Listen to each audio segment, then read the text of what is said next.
buenas tardes, bienvenidos a Tu Salud por C9N. 16 horas puntualmente arrancamos. Hoy vamos a hablar de la segunda pandemia que se viene. Eso es lo que dicen los médicos, de la salud mental, pero de una patología clave, la depresión, que afecta al 60% de la población paraguaya. ¿Qué es? Veamos.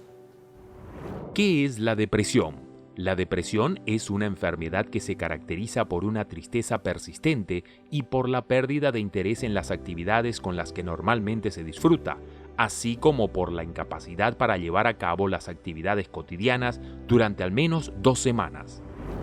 Como te decía, hoy vamos a aprender, a conocer muchísimo. Y ya nos acompaña una persona muy, pero muy querida en los medios que realmente se ganó un lugar. Ella es una amiga, es una colega, Lucía Zapena. Lu, ¿cómo estás? ¡Qué gusto!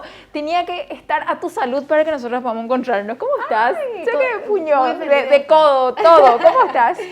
La verdad que feliz de verte también. Gracias, Lu. Lastimosamente no nos podemos abrazar, Sí, no ¿verdad? podemos estar con nuestros hijos acá jugando por lo que estamos viviendo en el mundo, pero te felicito, me alegra verte, de verdad.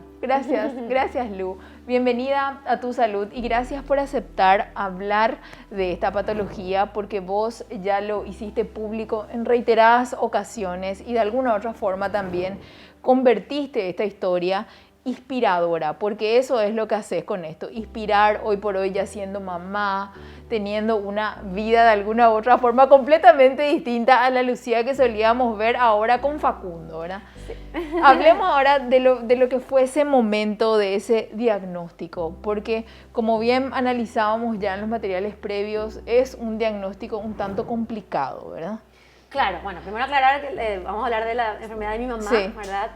Y yo te voy a hablar de, no como una profesional de la salud, Sí, que no soy, claro, ¿verdad? como una paciente. Sí, exactamente.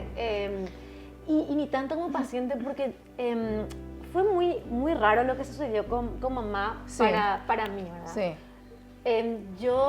Era como que yo no me daba cuenta que ella estaba deprimida, Sí. porque ella, Amalia, era una mujer que no aparentaba estar deprimida, ¿verdad? Sí. Uno la veía a mi mamá y vos decías, esta mujer está llena de vida porque tenía una sonrisa preciosa y porque intentaba darle alegría a todas las personas. Yo voy a contar ahí un detalle que dice Lu. Yo la conocí a su mamá cuando ella hacía compras en el shopping. Yo estaba como vendedora en una tienda de ropas donde ella siempre compraba. Y cuando Lu dice, mi mamá daba alegría, su mamá era una persona que en octubre, en septiembre, ya estaba viendo regalos de Navidad, previendo esa situación y tratando de alegrar siempre a las personas que le rodeaban, ¿verdad? Qué difícil saber teniendo una persona así, ¿verdad? Sí, fue muy difícil y yo ahora viendo porque yo siempre escribí de diarios desde el año 88, Sí. Entonces voy leyendo cada tanto y vos sabés que me sorprende porque yo encuentro en mis diarios, hoy mamá no está bien, Sí. hoy mamá está triste. O sea, por lo visto ya había. O sea, pues ya tenías como una fijación en eso, ¿verdad? Por lo visto ya habían señales, pero sí, siempre supe que mamá era una mujer que no se permitía a ella ser feliz. Sí. Por ejemplo, ella era muy perfeccionista, ella jamás te iba a comer un dulce de leche por más que moría por comer dulce de leche. O sea, ella no se permitía ser feliz. Sí. Y comenzó teniendo un problema de tiroides, estando medicada. Y bueno, papá siempre cuenta que ya fueron muchas patologías que derivaron a que sí tenía depresión, también en principio esquizofrenia, más sumado a problemas de la vida, problemas económicos, Sí. el Alzheimer de su mamá, sí, fueron muchas cosas que se sumaron para que ella explote. Ella tuvo 3 intentos Sí. de suicidio. Los 2 primeros. Esos intentos fueron cuando ustedes eran chicos, teniendo en cuenta que Lu tiene otros 2 hermanos, ¿verdad? Yo tengo 2 hermanos, Sí. sí, uno mayor y uno menor. El primero fue en el año 2001, yo tenía 21 años, ya no era tan chica. Sí, sí. Tenía 21. ¿Cómo tomaste ese primer intento, Lu? Ese primero era como que yo no quería aceptar. Sí. ¿Verdad? Estabas como negativa ante eso. Sí, fue muy leve, o sea, fue algo muy leve, ¿verdad? Creo que ya el doctor te va a decir, no sé si ellos si se puede hablar de cómo fue. Creo Sí. que no es tan positivo No, hablar de cómo no fue. hagamos. No por mí, sino Sí. por el resto de las personas. Sí. Bueno, pero fue, digamos, una forma leve, y a la siguiente semana volvió a hacer lo mismo. A la siguiente semana. Sí, a la siguiente semana. ¿Pudieron hablar ustedes en ese tramo con ella? ¿Se animó ella a contarles por qué?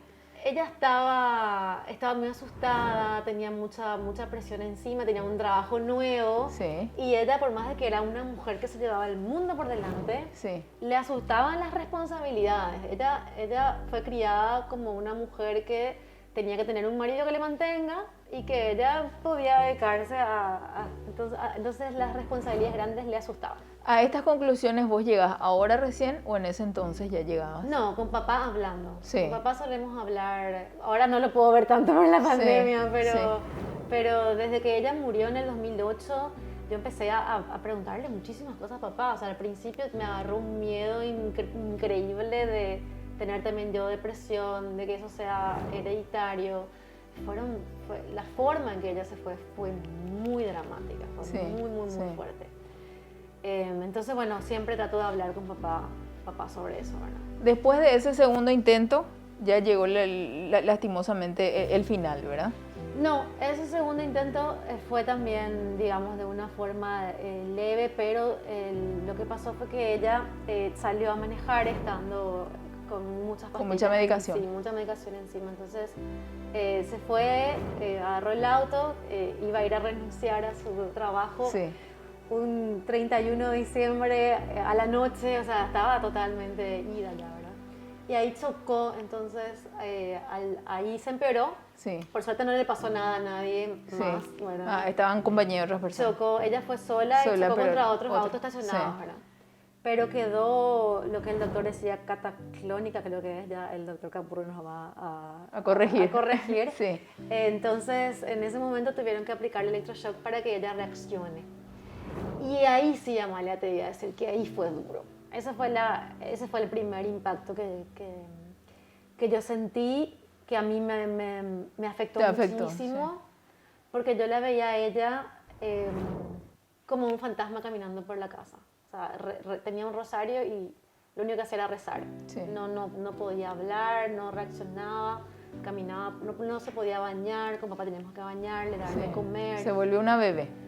Sí, se volvió así, estuvo así unos meses hasta que, bueno, papá le levantó, él le llevaba al trabajo, él se quedaba en su trabajo hasta que ella termine, y así, con muchas medicaciones y tratamientos varios, vivió 8 años más. Ella, en ese tiempo, ustedes llegaron a hablar con personas que de su trabajo, por ejemplo, les llegaron a decir, nosotros le notábamos extraña, no le notábamos extraña, acá llevaba ella una vida normal. Lo que pasa es que, claro, empezó un trabajo nuevo, sí. Entonces papá estaba ahí ayudándole, y bueno, la gente de la Manzana de la Ribera, donde ella trabajaba, le adoraba, porque bueno... Es que era muy querible tu mamá. Sí, de a poquito empezó otra vez ella a florecer, sí. Y bueno, levantó la Manzana de la Ribera, estaba brillante la Manzana en ese entonces, organizó una cantidad de eventos, empezó otra vez a brillar, ella necesitaba brillar, era una mujer que si no brillaba no estaba feliz. Creo que tenía mucho vacío por dentro, ¿verdad? ¿Vos crees que era consciente de que ella brillaba igual? No, yo creo que ella no se veía a ella, o sea, ella necesitaba siempre el reconocimiento, no por algo de narcisismo, sino porque necesitaba esa retroalimentación. Necesitaba que se le diera todo el tiempo que le queríamos, necesitaba todo el tiempo llamar la atención. En esos 8 años, que ya era algo asumido el diagnóstico, ¿ustedes también tuvieron que hacer algún tratamiento? Yo fui la única en mi familia que yo decidí acudir a un psicólogo, pero recién cuando ella murió. Sí. Ella murió el 6 de septiembre del 2008, que fue una madrugada del sábado, y yo ya el lunes estaba con una psicóloga. Sí. Antes había ido a una psicóloga, pero me choqueó que yo la conocía, que conocía mi entorno, y fue como que medio vergüenza. Sí. Entonces empecé a hacer otras cosas, hice yoga, reiki, una cantidad de tratamientos habido y por haber. La música me ayudó muchísimo, pero sí me ayudó mucho la terapia. porque yo necesitaba sacar lo que tenía y yo veía que yo constantemente le contaba a todo el mundo mis problemas, pero no de mamá. Yo buscaba como que otros problemas. Sí, evadir el tema. Sí, o sea, era como yo lloraba por otras cosas, Sí. que en realidad lloraba en el fondo por mamá, pero me atajaba de otros problemas, o buscaba otros problemas por los cuales llorar y no llorar por lo que realmente tenía que llorar. ¿Hoy seguís haciendo terapia o ya no? Y bueno, con la pandemia absolutamente dejé de irme, Sí. debería de seguir, me hizo muy bien. Hace 2 años que fue mi última consulta, debería de retomar otra vez. Y tu familia me decías que ninguno decidió seguir. No, papá es de la filosofía que bueno, ya vivió muchas cosas en su vida y que él mismo Tipo que se puede. tiene que autosanar. Sí. Y bueno, no querría yo tampoco involucrar a mis hermanos, porque Sí. tampoco es ponerlo, Sí. pero cada uno tiene su forma de... Su forma de ver Sí. esta situación. Lu, quédate con nosotros porque a la vuelta vamos a estar ya con el doctor Capurro. Él es psiquiatra, es un tema demasiado importante el que estamos tratando, la depresión. ¿Por qué? Porque hay un porcentaje del 60% de la población paraguaya que desarrolló esta patología en este tiempo de pandemia. ¿Se puede prevenir la depresión? ¿Cómo se trata la depresión? Vamos a hablar a la vuelta. ¿Sabías que la depresión afecta a más de 300 millones de personas en el mundo? Según la Organización Panamericana de Salud, Paraguay ocupa el 4º puesto de toda América en cuanto a cantidad de pacientes diagnosticados con depresión. No te muevas de donde estás. Enseguida regresamos con más de A Tu Salud.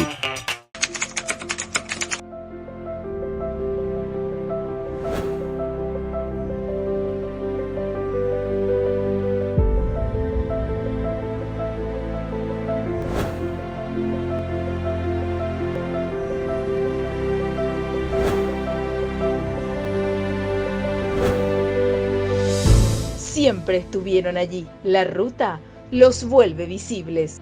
Empresas paraguayas construyendo el futuro. Ya regresamos. Estás viendo A Tu Salud.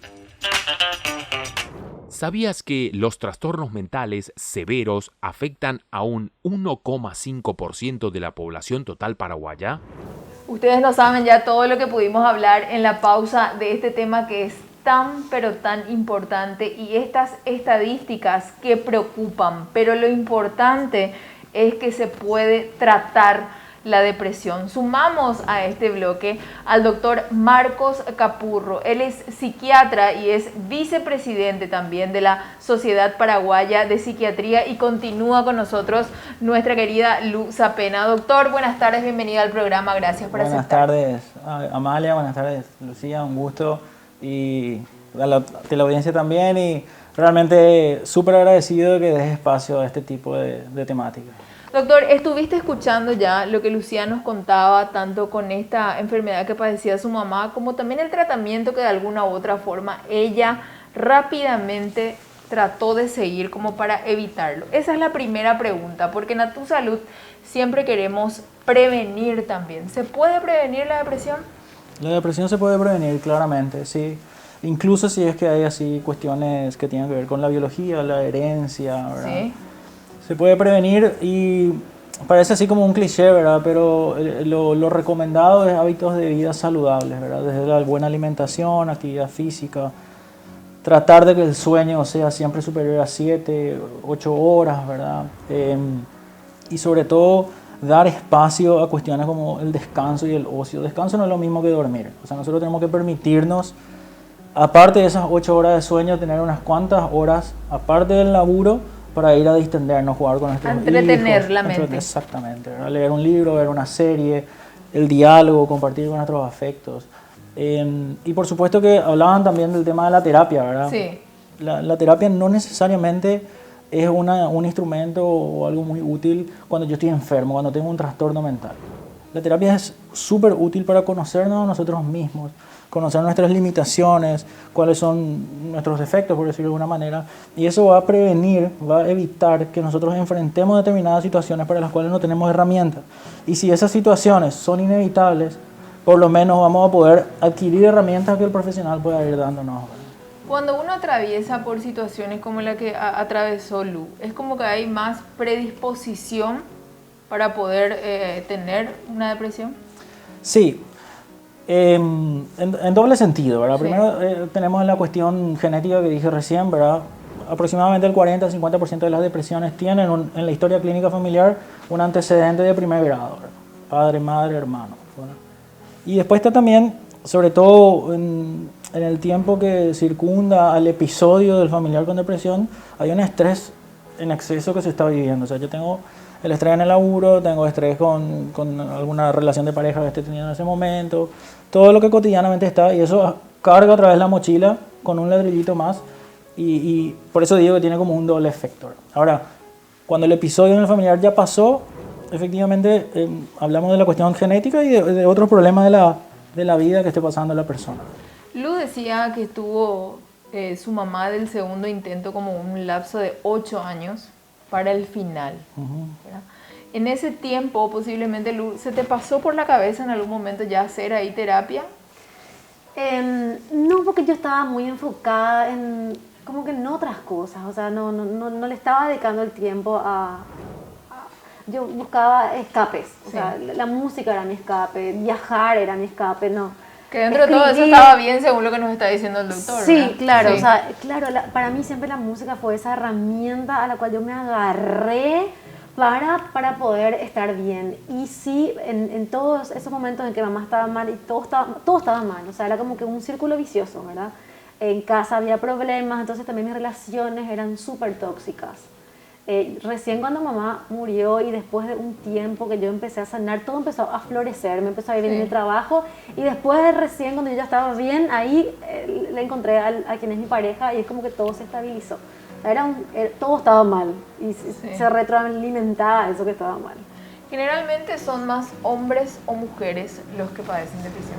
La mujer, en la mujer la depresión es más prevalente. Aproximadamente hay de 2 a 3 mujeres por cada hombre que se deprime, ¿verdad? No hay una justificación muy clara. Sí. Se especula mucho que tiene que ver con la carga hormonal, ¿verdad? Con esas variaciones mucho más cíclicas que tiene. El hombre hormonalmente es mucho más estable. Pero es una cuestión muy hipotética, ¿verdad? No hay una clara explicación.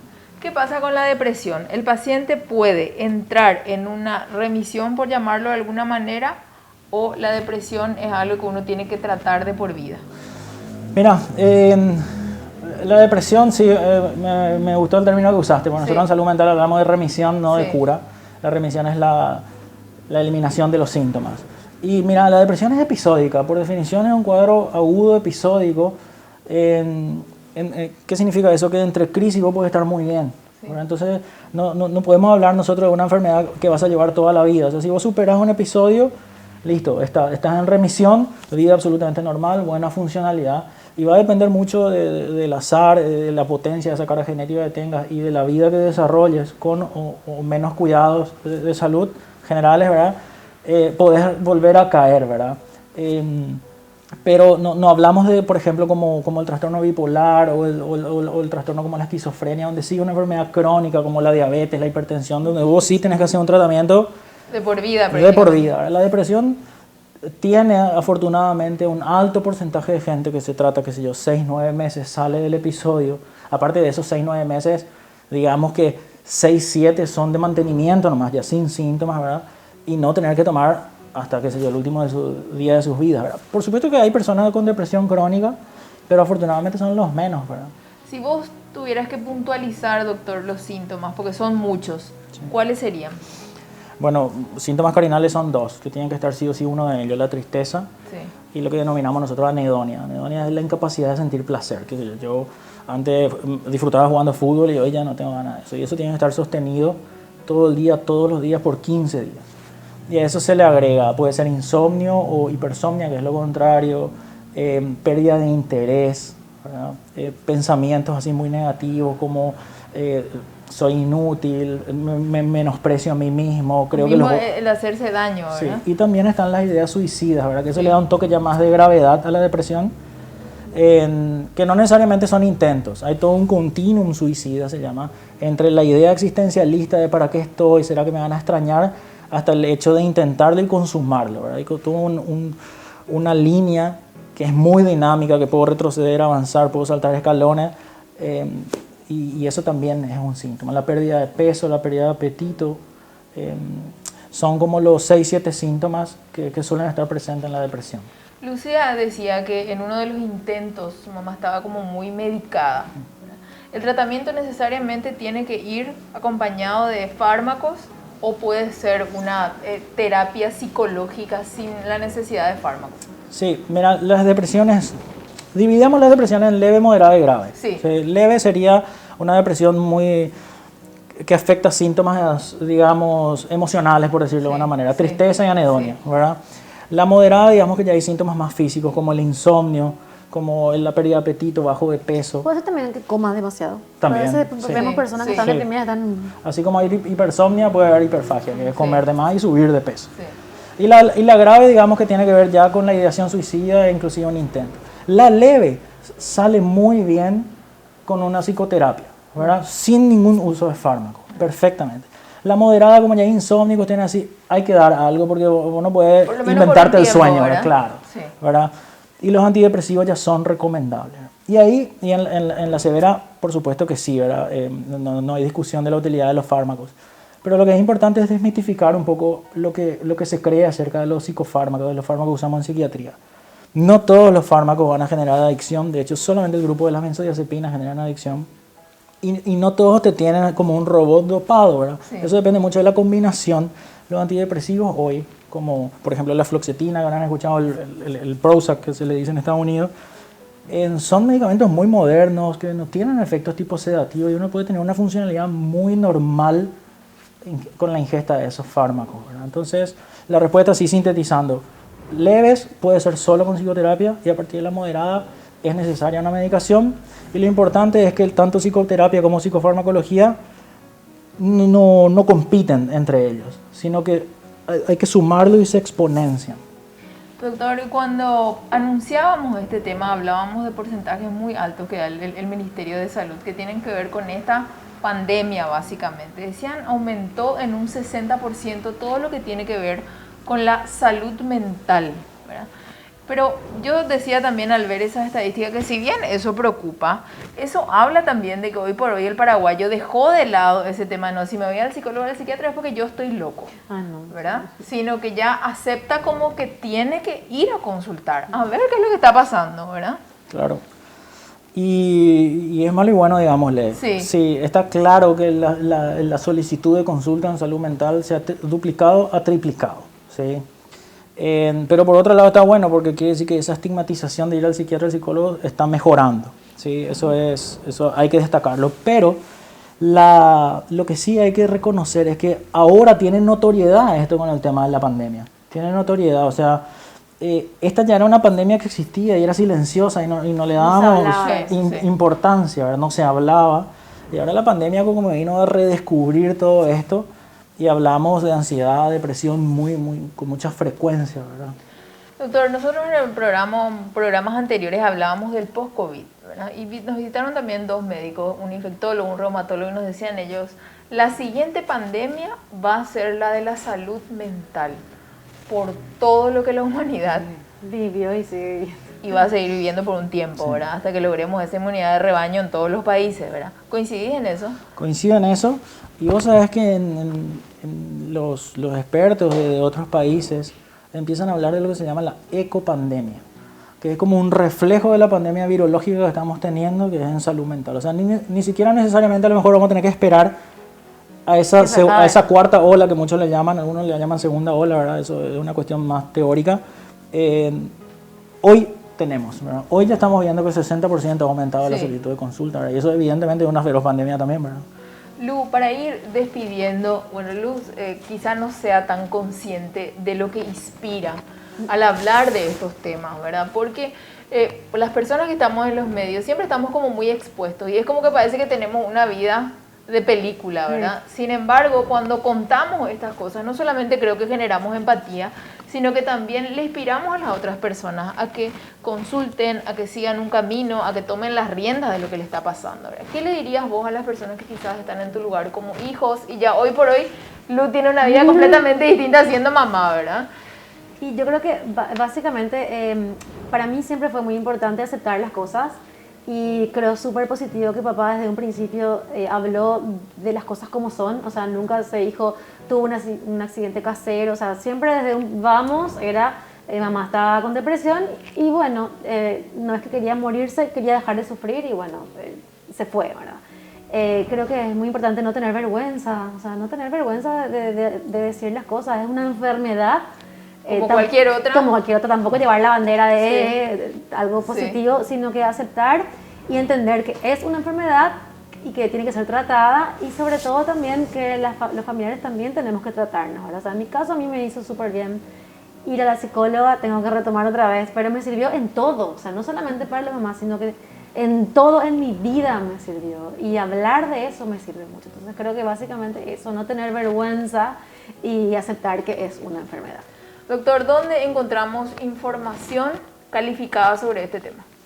Bueno, suele haber comunicados de la Sociedad Paraguaya de Psiquiatría, Sí. La página del ministerio hay justamente un documento, justamente Sí. que estaba hojeando, de recomendaciones para población general, para personal sanitario, para los infectados por COVID y para los familiares infectados con COVID, de algunas cuestiones para rutinizarse en este tema de los más o menos confinamientos que vamos teniendo Sí, actualmente, ¿verdad? ¿Y de duelo Entonces, también de repente? de duelo también, Sí, de duelo sí. también. Esto es un tema también para tocarlo, Sí, ¿verdad? sí, La velocidad de los duelos hoy son Qué horror. muy difíciles, ¿verdad? Es Sí. un desafío para los profesionales y para la humanidad toda, ¿verdad? Bueno, muchísimas gracias a ambos por haber acompañado este sábado a Tu Salud. ¿Ya sos papá, doctor? No, yo todavía no. Ah, sé todavía no. Todavía no te puedo felicitar entonces porque mañana vamos a celebrar el Día del Padre. Tengo regalitos para ambos de A Tu gracias. Salud. Yo Qué sé que bueno. Lu es cafetera. Seguro que el doctor amo el también. café. Entonces, para que se acuerden siempre Gracias. de nosotros. Y también tenemos regalitos de Dumox para que se sigan cuidando con sus productos de higiene. Acá Ay, tenemos para Lu gracias, qué y gusto. también Gracias, para Maya. el Muchas gracias, doctor. Nos Maya. acompañó nuestra querida Lu Zapena, comunicadora, conocidísima, queridísima en los medios. Gracias por acompañarnos, Lu. Gracias a vos, Maya. Gracias, doctor, por estar también con nosotros en esta tarde de sábado y vamos a seguir hablando del tema y te vamos a seguir invitando Muchas porque gracias Paraguay a vos. necesita hablar sobre estos temas. Muchas gracias a vos y a la experiencia de ella también, que realmente psicoeduca, que es lo que buscamos. Gracias, doctor. ¿Sabías que entre los famosos que padecen depresión está la actriz americana Halle Berry, quien sufrió una severa etapa de depresión a finales de los años 90? El divorcio de su primer marido, así como los maltratos que sufrió, resultaron en episodios traumáticos e intentó suicidarse inhalando monóxido de carbono encerrada en su coche. Más adelante hablamos sobre cómo alimentarnos en época de pandemia y Guille Friedman trae todo lo que tenés que saber para usar los labios rojos. No te muevas de donde estás, enseguida regresamos con más de A Tu Salud.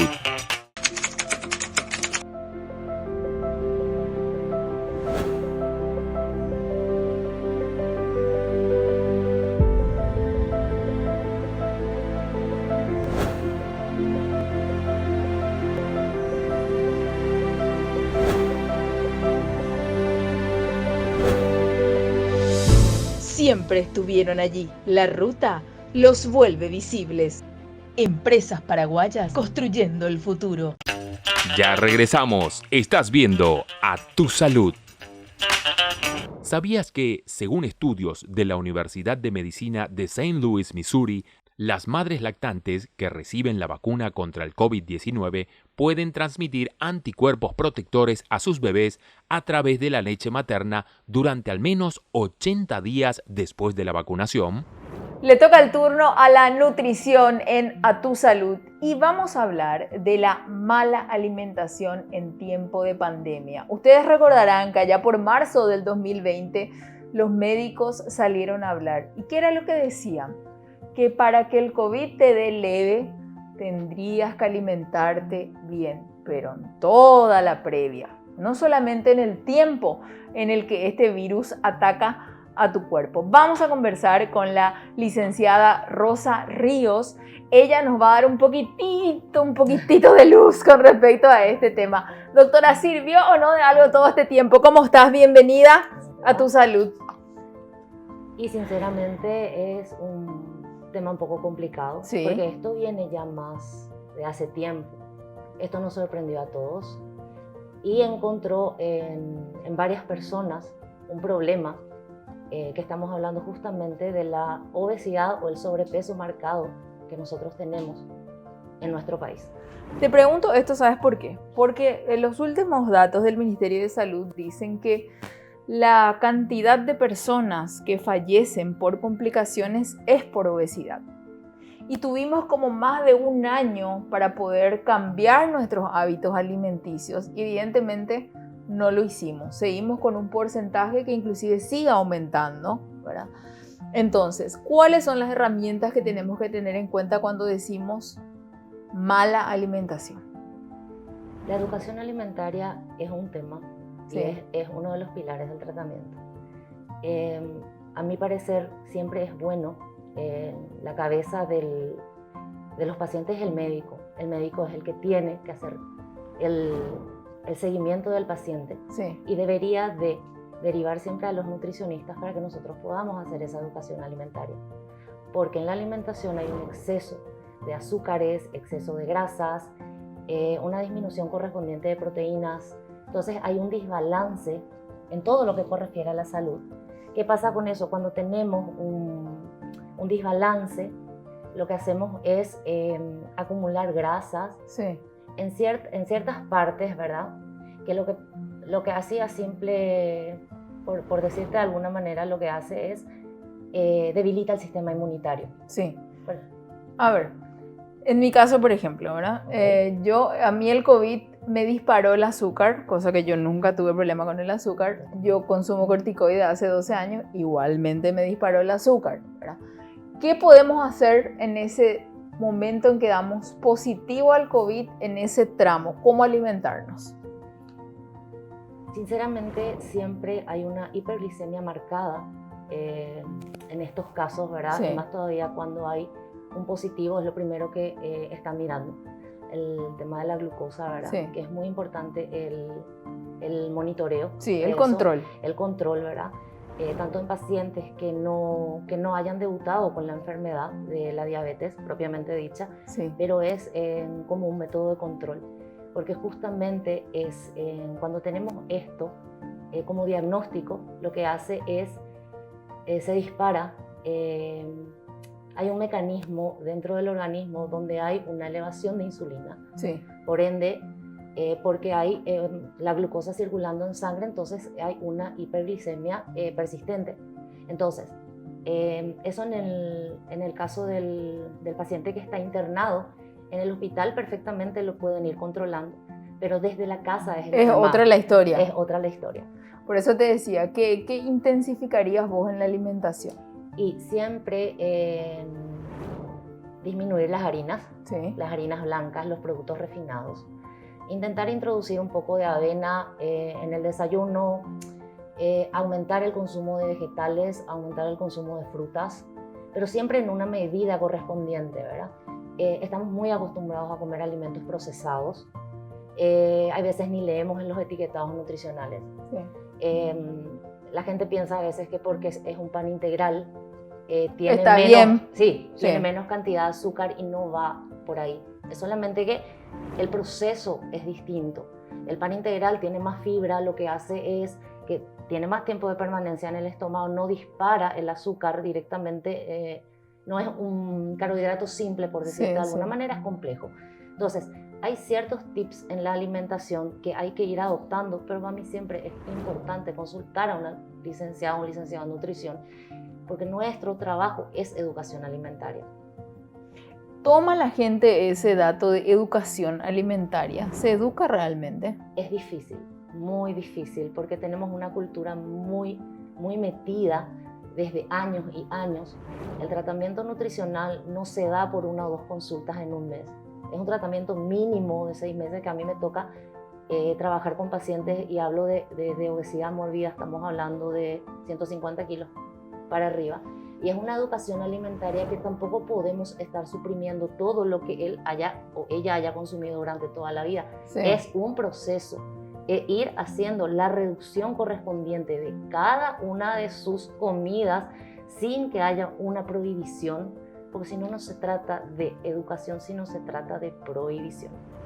¿Tuviste pacientes que llegaron al inicio de la pandemia y asustados por la situación te dijeron queremos cambiar nuestros hábitos Totalmente. y vamos a mejorar y notaste cambios en ellos? Se notó cambios, con esos mismos pacientes hacemos el seguimiento hasta el día de hoy, porque Sí. como te digo, es un tratamiento largo. El paciente se adapta por momentos, Sí. pero De que tiene recaídas, tiene recaídas. las tiene, pero al no haber una prohibición de parte del profesional, es más sencillo, Sí. es más fácil adaptarnos a lo que el paciente consume, a lo que le gusta, adaptar sus preferencias, sus gustos, a porciones. Lo mismo pasa cuando hay enfermedades de base. Estamos hablando de hipertensión, hablamos de diabetes y todo ese tema, ¿verdad? Es muy importante manejar lo que al paciente le gusta, justamente porque si no, no va a cumplir. La dieta no va para ningún lado. Es un plan de alimentación adaptado al paciente y es lo que se da a lo largo del tiempo. ¿Qué es lo que crees que falta, doctora, para que la gente tome conciencia y entienda realmente que no es hacer dietas, como yo siempre digo, locas por un tiempo, Las dietas ¿verdad? no. Y decir me voy a desintoxicar y arrancan lunes y después miércoles ya recaen de nuevo y después el otro lunes y el siguiente lunes y así sucesivamente? ¿Qué es lo que falta?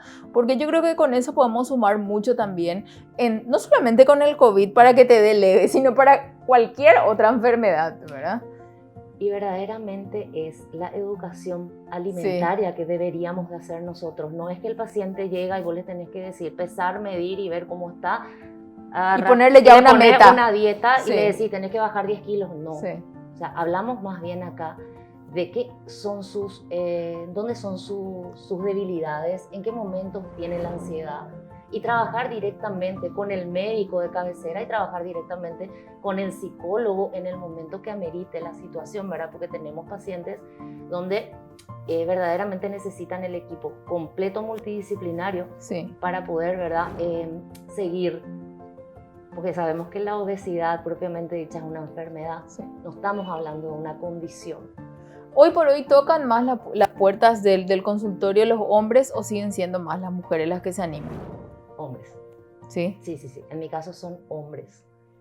¿Y hay un rango de edad que manejas o es indistinto? El rango de edad en lo que para la disminución de peso propiamente dicha son entre 28 y 38 años.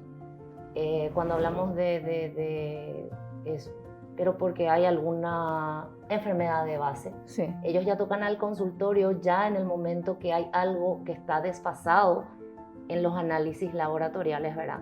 Que no debería de ser así, ¿verdad? Deberíamos intentar hacerlo antes para poder tomar las herramientas correspondientes para poder hacer una buena alimentación, que es al final de todo lo que determina la salud en algún momento. Creo que está muy en auge eso, que tu alimento sea tu medicamento y tu medicamento sea tu alimento. Sí, esa es la frase en la que sin duda todos los nutricionistas hoy por hoy coinciden. Para ir cerrando nada más, doctora, mala alimentación en tiempo de pandemia. Con respecto al post-COVID, dicen muchos que al consumir mucho carbohidrato, muchas harinas en el post-COVID es como que uno le motiva al virus a que continúe dentro del cuerpo. ¿Coincidís en eso?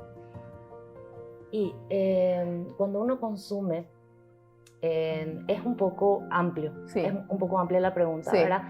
Pero lo que yo te digo es que en el momento donde hay muchos carbohidratos, hay la resistencia a la insulina y todo el tiempo estamos en hiperglicemia, independientemente que Es haya... como que se resiste a morir. Exacto, Sí. es independientemente como que estés diagnosticado con diabetes o no. O sea, no se da una hiperglicemia solamente porque hay un diagnóstico de diabetes. Eso es lo que la gente tiene que sacar de la mente. Sí. Es importante saber que cuando consumís una gran cantidad de azúcares, hablamos de panificados, harina, pasta, fideos, en cantidad, cuando va al organismo, directamente hay un aumento de azúcar en sangre, Sí. glucosa. Por ende, insulina. Entonces, ¿qué estamos haciendo? Tenemos una hiperglicemia sostenida por picos y por tiempo y va a llegar un momento en donde va a debutar la diabetes 2.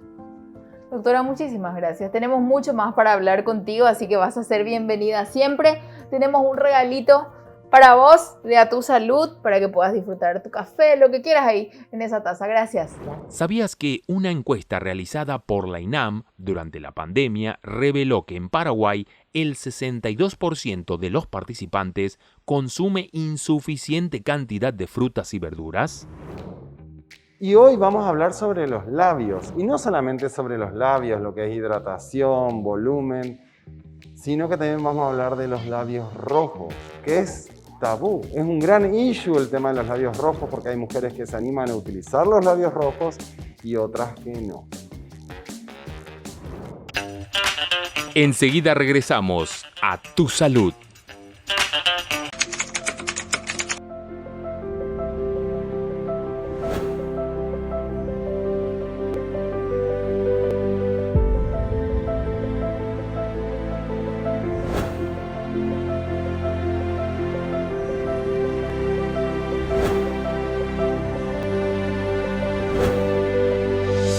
Siempre estuvieron allí. La ruta los vuelve visibles. Empresas paraguayas construyendo el futuro. Ya regresamos. Estás viendo A Tu Salud. ¿Sabías que Elizabeth Taylor exigía ser la única actriz con labial rojo en sus películas? La musa del cine era fanática del labial rojo que le ayudaba a aumentar su sex appeal en las películas que protagonizaba. Qué lindo sábado en A Tu Salud, en esta previa del Día del Padre. Ya hablamos sobre la depresión, nos acompañó nuestra querida Luz Apena y también el doctor Capurro, que es un psiquiatra muy reconocido, que nos daba también datos de los lugares donde podemos encontrar información acerca de esta enfermedad. Y ahora le toca el turno a la belleza y vamos a hablar de un tema pero tan importante que tiene que ver mucho con los conceptos que manejamos también sobre los profesionales. La diferencia entre la dermatología y la cosmetología. Sí.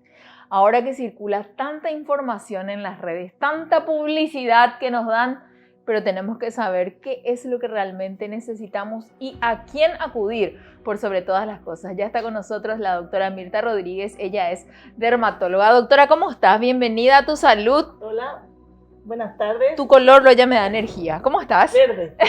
Sí, verde, esperanza, alegría. Muchas gracias por la invitación. Gracias a vos por aceptar venir. Y me encanta porque el médico no solamente debe curar, sino que el médico debe también enseñar. Prevenir. ¿Y en qué es importantísimo que la gente entienda qué es un dermatólogo? Sí. O sea, el dermatólogo es primero de todo un médico. O sea, tenés que seguir y terminar la facultad de medicina. Primero es clínico, ¿verdad? Primero te recibís de médico. Sí. Luego, un año del internado rotatorio se hace en la Universidad Nacional de Asunción. Sí. Más 3 años de especialidad en clínica médica o pediatría. Sí. Y luego, recién la especialidad de dermatología, que son 3 años más. Ahí ya vamos por 12 años por ahí, si no es más. Años. Sí. O sea, son muchísimos años de estudio, de dedicación. Y el dermatólogo es el especialista no solamente en la piel, sino también en las mucosas, tanto mucosa oral, nasal como genital, en los cabellos, pelos y las uñas. O sea, es el que mayor experiencia no solamente en el tratamiento de la piel, digamos, tratamiento de la piel sana, sino de la piel enferma. O sea, en el diagnosticar, en el tratar, en el de curar la piel, cabello, mucosa y uñas. Qué importante es lo que estás diciendo, doctora, porque como decía en la apertura para presentarte, hoy por hoy tenemos tantas clínicas, ¿verdad? O tantas, inclusive muchas de ellas, así como una tienda de ropa, también son virtuales y te dicen, hacemos consultas virtuales. Ese es el gancho como para que uno quiera consultar. Y quizás de repente te ofrecen tratamientos o te ofrecen inclusive fármacos que muchas veces no son acordes a lo que vos necesitas realmente. Si uno hace esa diferencia, vos decías, un dermatólogo puede ir por lo que tiene que ver las uñas, el cabello, las mucosas, la piel. ¿Y un cosmetólogo qué es lo que hace entonces? Bueno, el cosmetólogo no es médico. Sí. El cosmetólogo es un técnico. Sí. Es un técnico en la belleza y cuidado de la piel, cabello y uña también. Externo. O sea, el maquillador Sí. es también un cosmetólogo. Sí. O sea, el masajista es un cosmetólogo. Que aplican sustancias en la piel que, digamos, no contienen principios activos. O sea, solamente se dedican al embellecimiento. Y mira, te voy a contar una cosa, María. A ver. Verdaderamente también acompañan a los tratamientos dermatológicos. Una limpieza de cutis, una máscara hidratante, hacen los cosmetólogos. Entonces son acompañantes a muchos trabajos del médico dermatólogo, o sea, nos acompañan. O sea, nosotros tenemos un equipo de muy buenos cosmetólogos que nos acompañan, pero ellos no son médicos, ellos no pueden medicar, ni tampoco pueden hacer, por ejemplo, cosas que nosotros hacemos en el sentido de tratamientos invasivos. Es invasivo el que ya te penetra en la piel, por ejemplo, mesoterapia, hilos, rellenos. Ellos hacen solamente tratamiento de afuera. Nosotros somos los que estamos capacitados para hacer esos tratamientos invasivos. A mí siempre me llama la atención cuando la gente de repente tiene alguna reacción en la piel, ¿verdad? Y muchas veces por algo que comió, otras muchas veces quizás también sea por los nervios, ¿verdad? Y lo primero que dicen es, no, vamos a tomar algún yuyo, algún burrito porque seguro que es del estómago. Y persiste la alergia. Pero nunca atinan a preguntarle a su dermatólogo, ¿verdad? Mostrarle. Yo, por ejemplo, tengo una dermatóloga, la doctora Romina Contreras, que le contaba ya a la doctora, que yo le mando la foto de lo que me está pasando y ella me dice, podría ser esto o aquello, pero tenemos que hacer necesariamente un estudio, ¿verdad? O sea que no es tampoco que se arriesga a un diagnóstico por el simple hecho de ver una foto. Eso por un lado. Y por otro lado también el tema de que el dermatólogo, si vos requerís de algún fármaco, te da para que vos consumas ese fármaco y para que por fuera también lo trates, ¿verdad? Claro, o sea, la dermatología tiene algunas, digamos, como yo digo, patitas. Sí. Por ejemplo, la dermatología clínica, Sí. la dermatología quirúrgica, o sea, las cirugías, la dermatología pediátrica y la dermatología estética. Y esa es la cosmiatría. Sí. Pero es importante, lo que pasa es que con todo esto que nos está pasando mundialmente, cambiaron tanto los sistemas de consulta. O sea que ahora vos envías una foto y te comunicas. O haces una teleconsulta, Y te ¿verdad? comunicas. Ahora, es muy bueno porque verdaderamente hay gente que no se puede desplazar por todo lo que está ocurriendo. Sí. A mí me parece que, y acá en Paraguay tuvimos también la gracia de poder realizar la telemedicina. Sí. En hospitales clínicas se realiza telemedicina para la gente que no puede acudir, que está lejos, que tiene tratamientos crónicos, ¿verdad? Como de repente la lepra o la psoriasis. Sí. Y espectacular. Ahora, nunca va a poder, digamos, suplantar el acto médico. Reemplazar, sí. Eso ni acá ni en la China. En ningún Sí. lugar del mundo va a poder. Pero verdaderamente es muy interesante. Ahora bien, arriesgarte a muchas veces dar un diagnóstico solamente por algunas imágenes Sí. es difícil. Es jugado. Es jugado. Sí. Algunas veces, sin problema, las puedes hacer, no hay problema, pero otras veces es difícil. Y acordate que la piel es un espejo. Sí. O sea, es el órgano más extenso del cuerpo, es lo que nos presenta, lo que nos relaciona, y hay muchas enfermedades internas que dan un reflejo Que dan señales. en la piel. Por eso es muy importante mi especialidad. Es importante, doctora, por ejemplo, eso que estabas diciendo, cuando yo, por ejemplo, me doy cuenta cuando tengo los labios muy secos, siempre digo, no, es porque tomé poca agua, ¿verdad? Es una señal. ¿Cuáles son las señales así más simples que nosotros podemos tener en cuenta de la dermatología de que nos está dando una señal? Bueno, señales, ¿cómo te puedo decir? Señales hay muchas, hay deficiencias de vitaminas, Sí. hay... Esa señal me podrías dar, de vitamina, por ejemplo, que ahora tanto hablamos de la vitamina C, de todas las vitaminas que se viene el invierno, ¿verdad? Sí, hay enfermedades que se presentan como unas, digamos, placas, unas lesiones que se vuelven rojizas, Sí, que que pareciera una alergia. En lugares, por ejemplo, de orificios, periorificiales, Sí. o bien la piel seca, Sí. muchas veces así como granitos eso, la caída de cabello. Ay, Dios mío, la caída de cabello ahora es increíble, ¿verdad? Y más con este tema. ¿Y ese es producto del estrés, doctora? Y es producto, muchas veces es producto del estrés. Y ahora que vemos, hasta 6 meses después del COVID, hay alopecia.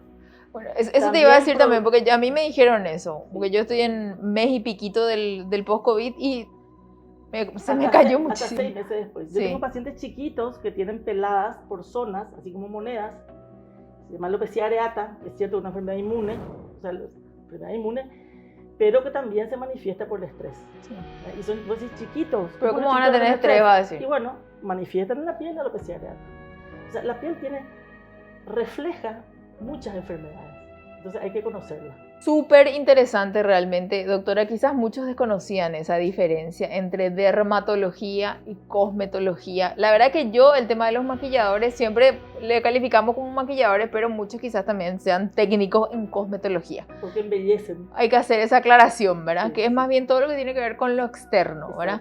En cambio, la dermatología es una especialización de la medicina. Gracias, doctora. Quédate con nosotros, ¿sí? Porque así como estábamos hablando de la dermatología, vamos a hablar ahora con el querido Guillermo Friedman. Cómo decorar, cómo maquillar tus labios para que luzcan mucho mejor. El querido Guille nos da algunos tips. A ver. Hola a todos, ¿cómo están? Bienvenidos a un bloque más de belleza y hoy vamos a hablar específicamente sobre labios y no sobre los labios aparte de hidratar, nutrir, tamaño, volumen, sino sobre los labios rojos, que es un gran tabú para la mayoría de las mujeres, si se maquillan o no los labios de rojo. Antes que nada, lo que tienen que saber es que los labios siempre tienen que estar bien nutridos e hidratados. Es la única forma que el labial se va a sentar bien sobre la piel de los labios y no se va a resquebrajar. Para eso, lo que tienen que hacer, chicas, es siempre aplicar un bálsamo en los labios antes de realizar su maquillaje. A mí me gusta trabajar mucho cuando hago foco en labios con esas brochas que ustedes normalmente suelen utilizar para sombras como esta. A mí me gusta utilizarla con los labios porque son más blandas y ayudan a poder cubrir bien sin errores, sin que quede marcado el labial. Paso siguiente a aplicar el bálsamo, tenemos que ver y definir el volumen. Chicas, dejen de tener miedo. Si tienen los labios gruesos, resalten sus labios gruesos. La mayoría es como que tiene incorporado. Labios gruesos se afinan, labios finos se engrosan. Sí estoy de acuerdo que los labios finos se engrosen, pero los labios gruesos ayuden a respetar la forma. A lo sumo pueden modificarla un poco, pero recuerden la cantidad de mujeres que invierten muchísima plata en tener labios gruesos. Entonces, si ustedes lo tienen naturalmente, destáquenlo. Para este maquillaje voy a trabajar con un labial de larga duración. Y lo que voy a hacer, siempre les recomiendo, apliquen el labial primero en su mano para ir trabajando de forma parcial. Entonces no cometen error. Lo que voy a hacer es con el mismo pincel que apliqué mi bálsamo, voy a comenzar a aplicar el labial desde el centro. Entonces tienen que ir primero aplicando para ver el color que realmente es el que quieren y paso siguiente voy a ir avanzando por todo el labio. De esta forma, ¿qué es lo que hago? Sello el color en los labios. Voy a aplicar desde el centro, por acá, y voy a realizar todo el recorrido. Una vez que apliqué en el centro labial, mezclo los labios bien para cubrir toda la zona. Una vez que logramos esa primer capa, voy a buscar una brochita un poquito más durita, como esta, tipo lengua de gato, y sigo trabajando el labial, pero ahora ya viendo los detalles. Lo que tienen que hacer es cargar lo justo y necesario de ambos lados y ahí comienzan a marcar el borde. Vienen desde afuera hacia adentro y hacia abajo. Con mucha paciencia empiezan a dibujar de forma perfecta el borde de los labios. Si te gusta trabajar con lápiz, podés aplicar el lápiz sin problema. A mí lo que me gusta de trabajar con el labial solo es que le da un aspecto más natural. Cuando trabajas con lápiz tenés que esfumarlo muchísimo porque queda artificial y a veces te modifica de forma no agradable los labios. Entonces, una vez que marco un lado, comienzo a marcar el otro. Tienen que aprovechar mientras los labios están hidratados. Eso ayuda a que se pueda deslizar de forma más práctica el labial. Normalmente los labiales de larga duración tienden a ser un poquito más secos. Entonces siempre recuerden de trabajar con su bálsamo de base. Fíjense cómo una vez que yo tengo el borde trabajado, cómo se ve automáticamente más prolijo si es que realizamos el relleno primero. A medida que van aplicando el labial, sigan recargando producto en su mano y continuamos dibujando la forma de los labios. A mí me gusta principalmente que la punta de corazón o diamante sea bien marcadita y cuando voy bajando voy a definir si quiero los labios más redondeados o más rectos. ¿Cómo saber cuál es la forma ideal para tus labios? Recordá estos tips. Si tenés el rostro redondeado, tus labios tienen que ser un poco más rectos, más geométricos. Si tu rostro es muy delgado, los podés redondear. En el caso de Steffi, que tiene un rostro ovalado, yo puedo jugar o más rectos o más redondeados. No tengan miedo, chicas, como les dije, el labial rojo justamente es un color que se recomienda mucho para los labios gruesos porque ayuda a disminuir el volumen. Si ustedes tienen labios gruesos y trabajan con un gloss o un labial más claro, sí o sí le va a dar más volumen. El labial rojo, más cuando es mate o opaco, ayuda a disminuir.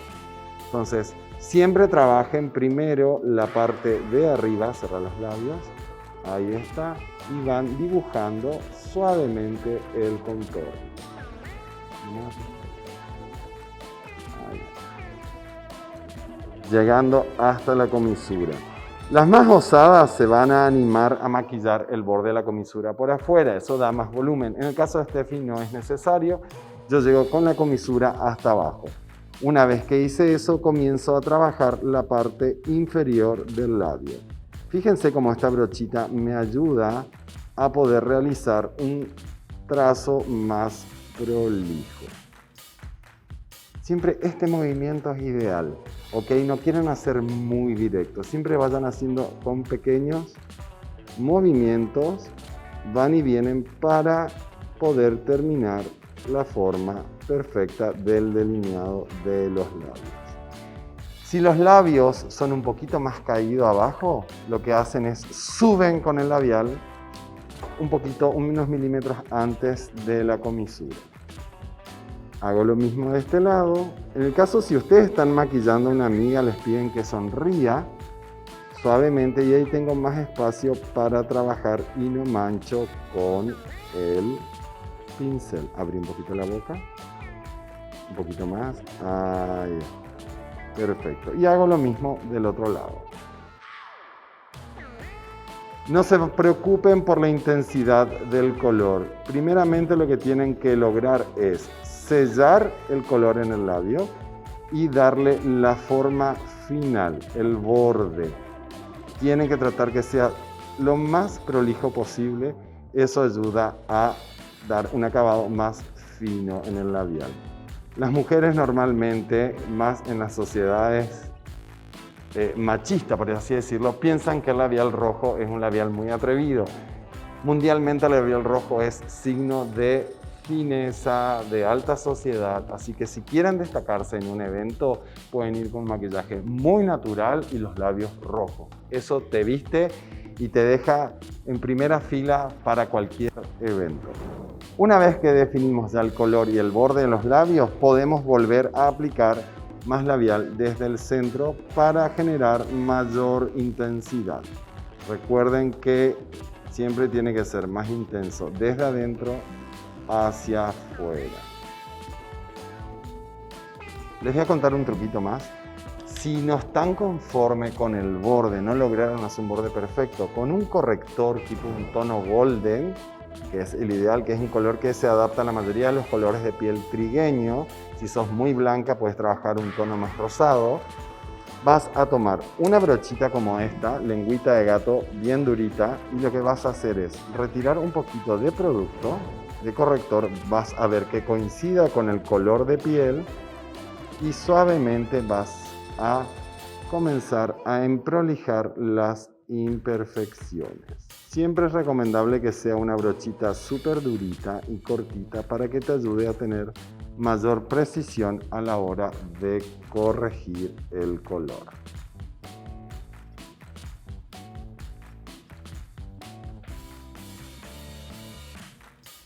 Y listo, tenemos ahora unos labios poderosos y rojos, lo pueden utilizar cualquiera, no tengan miedo, el color del labio no está especificado para un tipo de labio, vos podés darle la forma y el look que quieras. Volvemos a piso, Amalia. Gracias, querido Guille, completísimo como siempre el bloque de él. Lo pueden seguir también, por supuesto, en las redes sociales. Estamos despidiendo el programa. Antes de que te vayas, yo te voy a dar un regalito aquí de A Tu Salud. Muchas gracias. Este recuerdito, y también los amigos de Dumox, que como siempre están mimando a todos nuestros invitados con sus productos para que sigamos cuidándonos. Gracias, doctora. Gracias, doctora. Despedimos así A Tu Salud. La cita es el próximo sábado a partir de las 16 horas aquí por tu canal C9N.